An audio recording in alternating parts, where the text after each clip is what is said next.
Welcome to Miss Scarlett. Subscribe and don't miss out on Patreon. Have fun!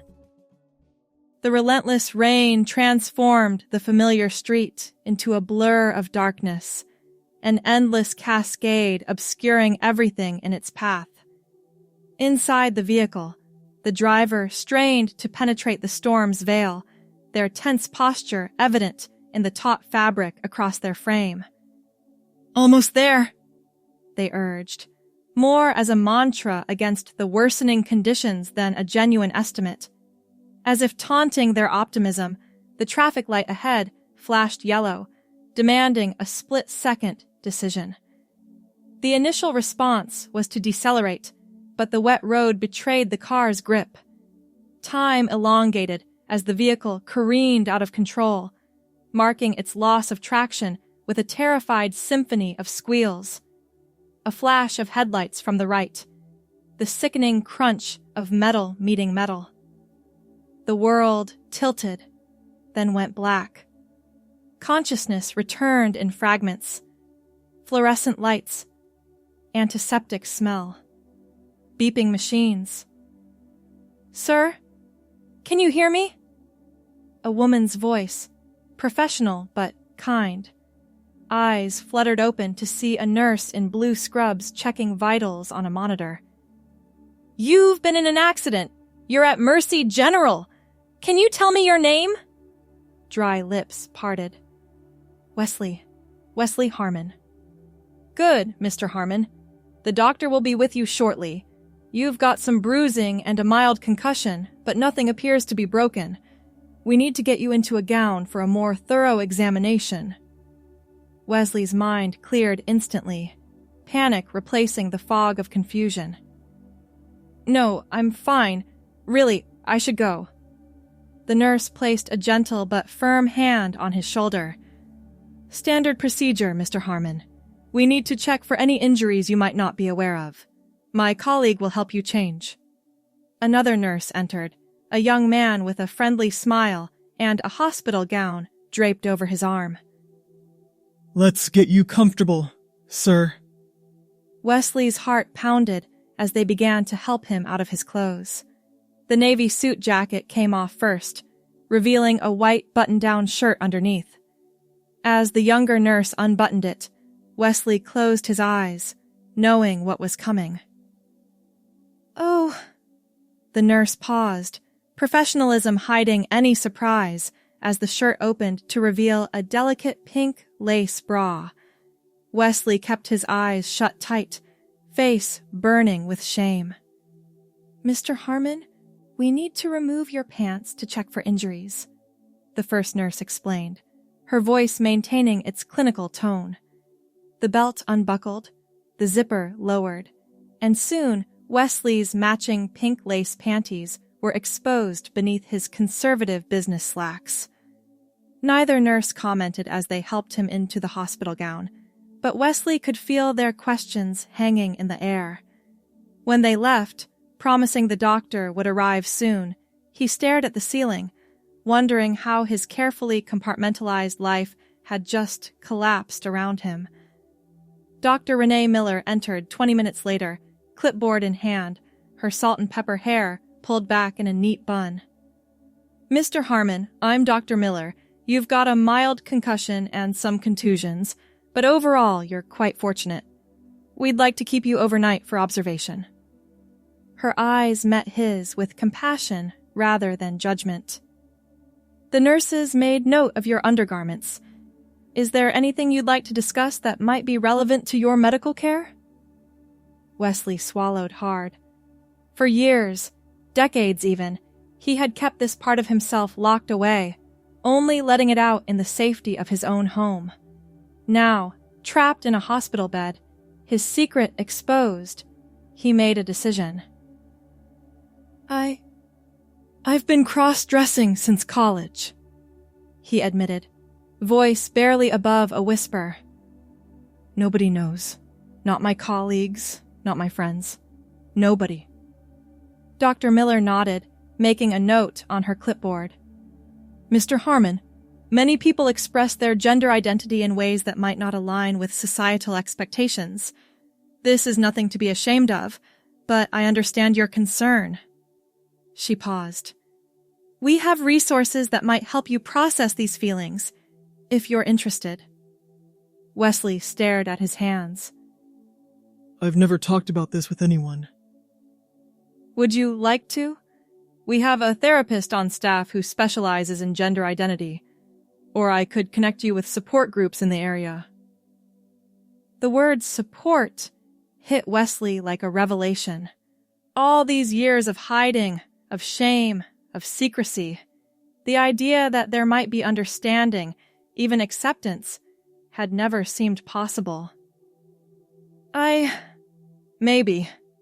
Yes. Dr. Miller smiled. I'll have someone bring you some information. In the meantime, rest. You've had quite a day. After she left, Wesley lay back on the hospital bed, feeling oddly lighter despite the circumstances. The secret he'd carried for so long had been forced into the open, but instead of the ridicule or disgust he'd feared, he'd found only professional concern. A knock at the door interrupted his thoughts. A nurse entered, different from the earlier ones. She had auburn hair pulled back in a practical ponytail and kind eyes that crinkled at the corners when she smiled. Hi there, Mr. Harmon. I'm Lisa. I'll be your nurse for the evening shift. She moved efficiently around the room, checking his IV and monitors. How are you feeling? Any dizziness or nausea? A bit of a headache, but otherwise okay. Lisa nodded, making a note on his chart. I'll get you something for that. Dr. Miller asked me to bring you these. She handed him several pamphlets. She also mentioned you might have some questions or concerns about personal matters. Wesley glanced at the pamphlets. Resources for gender identity support groups, information on counseling services. He looked up at Lisa, searching her face for any sign of judgment. It's okay, she said softly. My brother went through something similar. Sometimes having someone to talk to makes all the difference. The simple kindness in her voice broke something open inside Wesley. Before he could stop himself, words began pouring out. How he'd first discovered his desire to wear women's clothing in college. How he'd hidden it for years, building a separate wardrobe kept locked in a trunk at home. How he sometimes wore feminine underwear beneath his business suits just to feel like himself during long corporate meetings. Lisa listened without interruption, nodding occasionally, her face open and accepting. Have you ever thought about a name? She asked, when he finally fell silent. When you're dressed, I mean. Wesley blinked, surprised by the question. Yes. Daphne. The name he'd whispered to himself in the mirror on countless secret nights slipped out easily now. That's beautiful, Lisa said. It suits you. Those 4 simple words settled into Wesley's chest like a warm ember. Over the next day, as Wesley recovered from his concussion, Lisa stopped by frequently. They talked about everything. His job as a marketing executive, her nursing career, and, gradually, more and more about Daphne. I have a box of clothes hidden at home, Wesley confessed during one of these conversations. Beautiful things, sundresses with floral patterns, strappy sandals, things I've only ever worn alone, with the curtains drawn. What's your favorite? Lisa asked, genuinely interested. There's this yellow sundress with white daisies. He paused, searching for words. When I wear it, I feel like I'm finally seeing the real me in the mirror. Lisa smiled. Yellow would look lovely with your auburn hair. Wesley touched his short brown hair self-consciously. I have a wig. Auburn, actually. How did you know? Just a hunch. Lisa winked.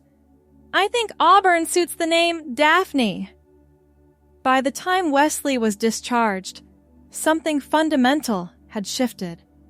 The accident that had exposed his secret had also, somehow, freed him. He and Lisa exchanged phone numbers, a friendship forming from the most unexpected of circumstances. Call me if you need anything, she said, as he prepared to leave. And Wesley, life's too short to hide who you really are. Back home, Wesley stood before the locked trunk at the back of his closet. With trembling fingers, he dialed the combination and lifted the lid. Inside lay carefully folded dresses, blouses, skirts, a colorful array so at odds with the monochromatic suits hanging in his main closet. On top sat a wig of flowing auburn locks. He reached for the yellow sundress with white daisies, the fabric soft against his fingers. Instead of closing the curtains as he always had before, he left them open, letting sunlight stream in as he changed. The pink lace undergarments, miraculously returned by the hospital in a discreet package, went on first. Then the dress, flowing around his knees. The auburn wig came last, transforming his reflection. Daphne stared back from the mirror, no longer a secret shame, but a person stepping into the light. The following Saturday, heart hammering against ribs, Daphne slipped on the yellow sundress again, added the auburn wig styled in loose waves, and applied a light touch of makeup. White strappy sandals completed the outfit. For the first time ever, she prepared to step outside her apartment as herself. The phone rang just as she reached for the door handle. Hello? Her voice wavered between octaves. Wesley, it's Lisa. I was wondering how you were doing after discharge. Daphne took a deep breath. Actually, it's Daphne today, and I was just about to go for a walk, outside, for the first time. A pause, then Lisa's voice, warm with approval. That's wonderful. Would you like some company? Sometimes the first step is easier with a friend. An hour later, they met at a quiet cafe 3 blocks from Daphne's apartment. Lisa waved from a corner table, her auburn hair, so similar to Daphne's wig, catching the sunlight. You look beautiful, Lisa said as Daphne approached, uncertainty in every step. I feel like everyone is staring, Daphne whispered, sliding into the seat across from her. They're not, Lisa assured her. And if they are, it's because that yellow looks stunning with your hair. Gradually, as they sipped their coffee and talked, Daphne's shoulders relaxed. The world didn't end. No one pointed or laughed. The barista called out ladies when their drinks were ready, and the simple word felt like a blessing. That day marked the beginning of Daphne's weekend life. Weekdays still belonged to Wesley. Suits, meetings, the corporate world that paid the bills. But weekends became Daphne's time to explore and grow. Lisa proved an invaluable friend and guide. They went shopping together, Lisa helping Daphne build a proper wardrobe that flattered her figure. They visited museums, restaurants, parks, normal activities that took on profound significance for someone experiencing them authentically for the first time. Have you thought about growing your hair out? Lisa asked one day as they browsed a boutique. The wig looks great, but your natural hair has such a nice texture. Daphne touched the auburn locks self-consciously. I've considered it, but what would I tell people at work? The truth? Part of it anyway. Men wear their hair longer all the time these days. The idea took root. Wesley began letting his hair grow, enduring good-natured ribbing from colleagues about his midlife crisis. As the weeks passed, The short brown cut grew into a shaggy style that could be slicked back for work and styled more femininely on weekends. 3 months after the accident, Daphne sat across from Lisa at their regular cafe, auburn hair, now her own, carefully colored to match the wig she'd retired, tucked behind her ears. She wore a blue floral dress with cap sleeves and delicate sandals. "I've been thinking," she said, stirring her latte. "About making some changes at work?" Lisa raised an eyebrow. "What kind of changes?" "I'm tired of the division. Wesley during the week, Daphne on weekends. It doesn't feel sustainable anymore." She took a deep breath. "I've been reading about transition. Not just social, but everything." Lisa reached across the table, squeezing Daphne's hand. "That's a big step. Are you sure?" "I think I've always known. The accident just forced me to stop hiding from myself." Daphne looked down at their joined hands.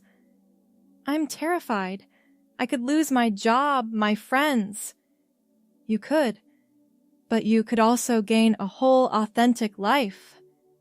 Lisa's eyes were serious. "And for what it's worth, you wouldn't lose me." The next steps came in carefully measured increments. Daphne consulted with therapists from the support group Dr. Miller had recommended. She researched workplace protections, company policies. She started hormone therapy, watching with wonder as subtle changes reshaped her body. At work, Wesley began making small adjustments, growing hair, manicured nails, gradually introducing more androgynous clothing elements into the previously rigid business attire.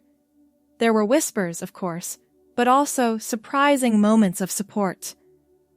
"Nice sweater," his department head commented one day when Wesley wore a burgundy cashmere that subtly curved at the waist.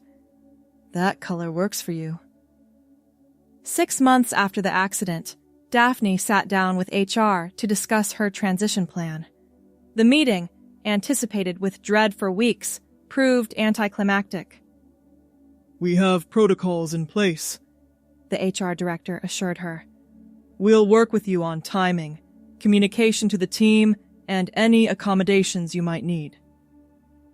2 weeks later, Wesley sent a carefully worded email to colleagues announcing that, moving forward, she would be using the name Daphne and feminine pronouns. The response was a mixed bag, some confusion, a few awkward questions, but also a surprising number of supportive messages. "Good for you," wrote the head of creative, a woman who had always intimidated Wesley with her straightforward manner. "Looking forward to meeting the real you." The first day Daphne walked into the office wearing a modest navy blue dress with sensible heels, her auburn hair styled in a professional bob, she felt as though she might faint from anxiety. She'd practiced walking in those heels for weeks with Lisa, perfected a professional makeup look, chosen an outfit that wouldn't draw undue attention while still honoring her identity. Conversations paused briefly as she made her way to her desk, then resumed. A few colleagues stopped by throughout the morning, some awkward, some genuinely warm, all making an effort. By lunchtime, the initial strangeness had begun to dissipate. "Nice shoes," commented her assistant, placing a stack of reports on her desk. "Much better than those boring Oxfords you used to wear." Daphne laughed, tension breaking. "Thanks. They're actually more comfortable, too." Life settled into a new rhythm. There were difficult days, misgendering, the occasional deliberately cruel comment, the exhaustion of constantly educating others. But there were beautiful moments, too. The first time a client who hadn't known her before transition addressed her as Ms. Harmon without prompting. The department holiday party, where she wore a burgundy cocktail dress and received genuine compliments. The day her new ID badge arrived, with Daphne Harmon printed beneath her smiling face. Through it all, Lisa remained a constant support. Their friendship deepened, evolving into something neither had anticipated. 1 year after the accident, they sat in the same cafe where they'd had their first outing, Daphne now comfortable in her floral sundress and strappy sandals, her auburn hair flowing naturally past her shoulders. "I have something for you," Lisa said, sliding a small wrapped package across the table. Daphne opened it to find a delicate silver necklace with a pendant shaped like a yellow daisy. "To commemorate your favorite dress," Lisa explained. "The one you were wearing when you first stepped out into the world as yourself." Tears welled in Daphne's eyes. "It's beautiful. Thank you." She hesitated, then added, "I never would have found the courage without you." Lisa shook her head. "The courage was always there. You just needed a little push." She paused, something uncertain flickering across her face. "Daphne, I've been wondering, would you like to have dinner sometime? Not as friends, but as a date?" Daphne blinked, surprised. "You want to date me?" "I've wanted to ask for months," Lisa admitted. "But I didn't want to complicate things while you were going through so much change." Warmth bloomed in Daphne's chest. "I'd love that." The accident that had exposed Wesley's deepest secret had set in motion a transformation far beyond anything imaginable that rainy evening. The pink lace that had been discovered in the emergency room was no longer a shameful secret, but simply part of Daphne's wardrobe, worn with the same confidence as the yellow sundress now hanging prominently in her closet rather than hidden in a locked trunk. Their first official date took place at an elegant restaurant overlooking the city. Daphne wore a deep green dress that complemented her auburn hair, while Lisa chose a sleek black pantsuit. They talked for hours, the ease of their friendship blending seamlessly into romantic connection. "I never expected this," Daphne confessed over dessert. "When I woke up in that hospital room, exposed and terrified, I thought my life was over. Instead, it was just beginning." Lisa reached across the table, twining her fingers with Daphne's. "Sometimes the things we fear most lead us exactly where we need to go." As their relationship deepened over the following months, Daphne continued to grow into herself. At work, she was promoted to creative director, her authentic perspective bringing fresh energy to campaigns.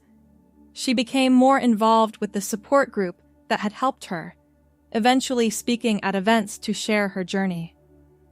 The yellow sundress with white daisies remained special, brought out for significant occasions. She wore it on the day she legally changed her name, Lisa, beside her at the courthouse. She wore it again on their first anniversary, paired with the daisy necklace that rarely left her neck. 2 years after the accident, Daphne and Lisa moved in together, combining their lives in a sun-filled apartment with large windows that never needed curtains drawn to hide secrets. Daphne's wardrobe, once confined to a locked trunk, now filled half their shared closet. Sundresses in various patterns, professional attire for work, casual wear for weekends, all hanging openly. On a warm summer evening, they returned to the cafe where they'd had their first outing together. Daphne wore the yellow sundress, now a little faded from wear, but still her favorite. Her auburn hair, longer now and styled in loose waves, caught the setting sunlight.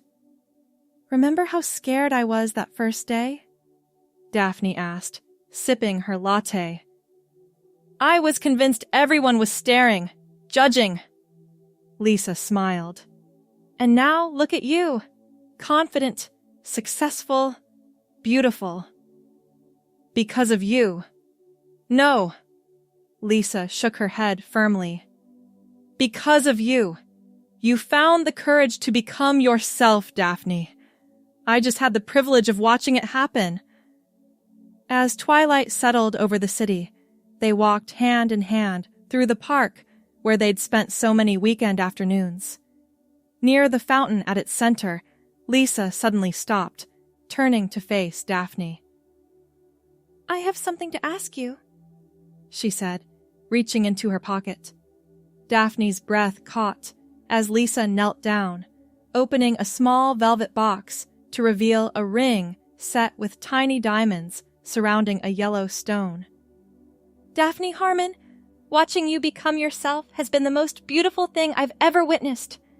Your courage inspires me every day. Will you marry me?" Tears spilled down Daphne's cheeks as she nodded. Yes, of course." The ring slid perfectly onto her finger, the yellow stone catching the last rays of sunlight. "It's a yellow diamond," Lisa explained. "To match your dress. The day you first wore it was the day I started falling in love with you." That night, as they celebrated their engagement, Daphne reflected on the strange twist of fate that had led her here. A rainy evening, a moment's hesitation at a yellow light, a car accident that exposed her deepest secret.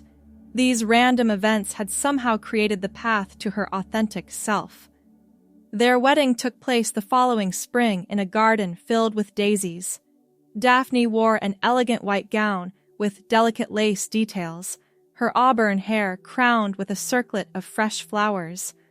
Lisa chose a tailored white suit, her own auburn hair styled in soft waves that matched her bride's.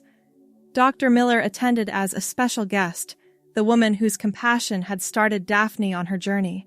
Members of the support group filled several rows, along with colleagues who had become friends, and new friends who had only ever known Daphne as herself.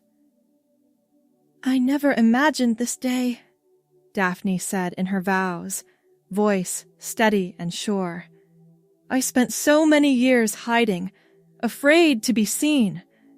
Then life literally crashed into me, and in that moment of exposure, I found freedom. Lisa, you saw me, truly saw me, when I was most vulnerable. You helped me find the courage to step into the sunlight and become the person I was always meant to be." Lisa wiped away tears as she responded with her own vows. "Daphne, loving you has been the greatest privilege of my life.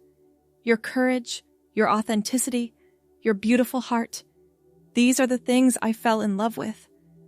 I promise to stand beside you through whatever life brings next, to help you keep stepping into the sunlight every day." As they sealed their vows with a kiss, surrounded by flowers and sunshine and the people who had supported their journey, Daphne felt the last pieces of her old fear finally release. The person she had hidden for so long was now fully in the light, loved and accepted exactly as she was. At the reception, Daphne changed into a special dress, a new version of her yellow sundress with white daisies, custom made for the occasion. As she and Lisa took their first dance as wives, whispers of approval rippled through the gathering. "You look radiant," Lisa murmured as they swayed to the music. "I feel radiant," Daphne replied. "For the first time in my life, there are no more secrets, no more hiding. Just me, exactly as I'm meant to be." Later, as evening fell and lanterns illuminated the garden, Daphne found a moment alone with Dr. Miller. "I never properly thanked you," she said, taking the doctor's hands in hers. "That day in the hospital, you could have made me feel ashamed. Instead, you offered understanding when I needed it most." Dr. Miller smiled. "I've been doing this long enough to know that compassion heals more than medicine ever could. I'm honored to see where your journey has taken you, Daphne." The celebration continued into the night, a joyful affirmation of love and authenticity. When Daphne and Lisa finally departed for their honeymoon, rose petals showering down around them, Daphne paused to look back at the gathered friends and family. The accident that had seemed like the worst moment of Wesley's life had become the catalyst for Daphne's greatest joy. The exposure that had terrified him had freed her. The pink lace undergarments discovered in a hospital examination had led through a winding path of courage and growth to a white wedding dress and a life lived honestly in the light. As they drove away, Daphne reached for her wife's hand, the yellow diamond on her ring finger catching the moonlight. The road ahead stretched out before them, clear and open. No more hidden detours necessary. Just a straight path forward, together, into whatever adventures awaited. "Ready for the next chapter?" Lisa asked, squeezing her hand. Daphne smiled, auburn hair lifting slightly in the breeze from the open window. "More than ready. I've been waiting my whole life for this." The car rolled forward into the night, carrying them toward a future neither could have imagined that rainy evening when fate, in the form of a minor accident, had finally forced Wesley to reveal the woman she had always been. Daphne settled back against the seat, content in the knowledge that some accidents, it seemed, were really destinations in disguise. Thanks for watching, my girlies! Be sure to check out Patreon for more!